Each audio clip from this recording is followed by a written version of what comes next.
Hi guys, ಎಲ್ಲರಿಗೂ ನಮಸ್ಕಾರ. ನಾನು ಹೇಳಿದ್ದೆ ಯಾಕೆ ಬಂದೀನಿ, ಯಾವ ಕಾರಣಕ್ಕೆ ಬಂದೇನಿ ಅಂತ. ಇವನು ನನ್ನ ಚಿಕ್ಕಮ್ಮನ ಮಗ, ಲೋಫರ್ನ ಮಗನ. ನಾನು ಮಾತಾಡಬಾರ್ದಂತ ಸುಮ್ಮನೆ ಇದ್ದೆ, ಲಾಗ್ ಮಾಡಿಬಿಟ್ರು ಕೂಡ ಮಾತಾಡಬಾರ್ದಂತ. ತೆಗೀರಿ ಅದನ್ನು ಪಡ್ದ ಕಾಟನ್ಸ್. ಇದು ನೋಡಿ, ಬೀಗ ಹಾಕಿದ್ದಾನೆ. ಆಮೇಲೆ ಯಾವಾಗ ಜನವರಿ 5 ತಾರೀಕು ನನ್ನ ಹತ್ರ ದುಡ್ಡು ಇಸ್ಕೊಂಡಿರೋದು 4,500 ರೂಪಾಯಿ. ಕೊನೆಗೆ ಒಂದು ವಾರ ಅಷ್ಟೇ ನಾನು ಕಾಲ್ ರಿಸೀವ್ ಮಾಡಿರೋದು. ಅದ್ರ ಮೇಲೆ ಅವ್ನ ಕಾಲ್ ಫಾರ್ವರ್ಡ್ ಹಾಕಿ ಆರಾಮಾಗಿ ತಿರುಗಾಡಕತ್ಬಿಟ್ಟಾನ. ನಾವು ಬಂದು ಅವ್ನ ಬಾಗಲಾಗ ಕುಂತೀವಿ. ದುಡ್ಡು ಕೊಡ್ತೇನೆ, ಕೊಡೋದಿಲ್ಲ, ನಮ್ಮದೆಲ್ಲ ಫಾರ್ವರ್ಡ್ ಮಾಡಿ ಆರಾಮಾಗ್ಯದಾನೆ. ಆಮೇಲೆ ಗಾಡಿ ತೊಗೊಂಡು ತಿರುಗಾಡ್ತಾನೆ. ಇವನಿಗೆ ಗಾಡಿ ಬೇಕಾ ಸಾಲ ಮಾಡಿಕೊಂಡು? ಇವನಿಗೆ ಸಂಬಂಧಗಳು ಗೊತ್ತಿಲ್ಲ, ಇವ್ರಿಗೆ ಸಂಬಂಧಗಳು ಗೊತ್ತಿಲ್ಲ. ಇವನು ಖುದ್ದು ನನ್ನ ಚಿಕ್ಕಮ್ಮನ ಮಗ, ಇವನು ನನ್ನ ತಾಯಿ ತಂಗಿ ಮಗ ಇವನು.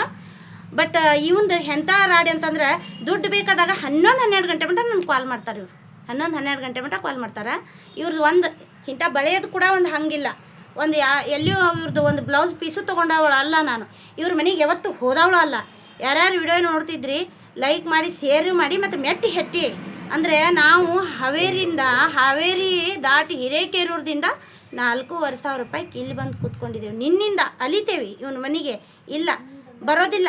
ಅವ್ರ ಅತ್ತಿ ಮನೆ ಅಲ್ಲಿರೋದಂತ ನಮಗೂ ಗೊತ್ತಿಲ್ಲಪ್ಪ. ಇವು ಎಲ್ಲಿರ್ತಾನೆ ಎಲ್ಲಿ ಬಿಡ್ತಾನಂತ. ಇಲ್ಲಿ ಬಂದರೆ ಯಾರ್ಯಾರೂ ಇಲ್ಲ ಇವ್ರ ಮನೆ ಹತ್ರ. ಎಲ್ಲೋ ಇಟಂಗಿ ಬಟ್ಟೆ ಹತ್ರ ಅದಾರಂತ ಹೇಳಿದರು ಬೇರೆದವ್ರು. ಪಾಪ ಅವರು ನೀರು ಕೊಟ್ಟರು, ಇದೇ ಬಾಟಲಲ್ಲಿ ನೀರು ಕುಡ್ಕೊಂಡು ಕೂತ್ಕೊಂಡು ಕಾಯ್ತಾ ಇದ್ದೀವಿ. ಒಂದು ರೆಸ್ಪಾನ್ಸ್ ಇಲ್ಲ. ಈ ಥರ ದುಡ್ಡಿಗೆ ವೀಕ್ಷಕರೇ ಯಾರನ್ನೂ ನಂಬಬಾರ್ದು. ದುಡ್ಡು ಬೇಕಂದರೆ ನನಗೆ ಕಾಲ್ ಮಾಡ್ತಾರೆ. ಸಂಬಂಧ ಬೇಕಂದ್ರೆ ಸಂಬಂಧ ಬೆಳೆಸೋರ್ನ ಕಾಲ್ ಮಾಡ್ತಾರೆ. ಸಂಬಂಧದವ್ರು ಹೇಳ್ತಾರೋ ಎಲ್ಲ ಕೇಳಪ್ಪ, ನನ್ನ ಹತ್ರ ದುಡ್ಡು ಮಾತ್ರ ಕೇಳಕ್ಕೆ ಹೋಗಬೇಡ ಅಂತ ಹೇಳ್ತಾರೆ. ಆದ್ರೆ ಚಪ್ಪಲಲ್ಲಿ ಹೊಡೆದ್ರು ಕೂಡ ಇವ್ರಿಗೆ ನಾಚಿಕಿಲ್ಲ. ದುಡ್ಡಿಗೆ ಮಾತ್ರ ನಾನು ಬೇಕು ವೀಕ್ಷಕರೇ. ನಾನು ದಯವಿಟ್ಟು ನನ್ನ ಕಡೆಯಿಂದ ತಪ್ಪಾದ್ರೆ ಕ್ಷಮಿಸಿಬಿಡಿ. ಯಾಕಂತಂದರೆ ಅಷ್ಟು ಹೊಟ್ಟೆ ಉರಿತೆ ನಂದು.